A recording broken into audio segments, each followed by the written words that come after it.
السلام عليكم ورحمة الله وبركاته أصحابي. cuntadan haltiga ah ayaan suubinayaa insha Allah. Markaasaan u soo kariyo arkahaya aniga waxaan ku jiraa iscaatays ama diet aan ku jiraa waa miisaankayga inuu dhilma rabaa insha Allah.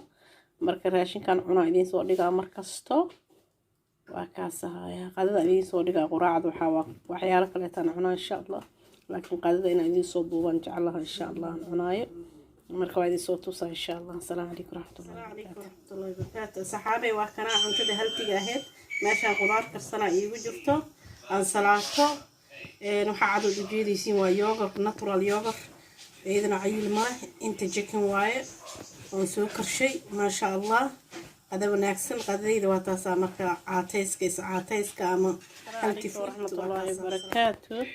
waa kana familka intaan iscaatayhaynin waxaa waa baastadaas ay cunayaan haduu ilaahay yiraa waa kanaha alaabtaas jiiska baasta iyo jiis iyo maaragtay chickenkii ansalaatadii ma sha Allah alaabtaas ay cunayaan haduu ilaahay yiraa waa kana alaabta dadka aan iscaatayhin aniga gruupka caatada waa idin tusay saxankaygii maahano kanne waa familka kale toona iscaataynayno maaragtay iscayriska ku jiro ama normalka.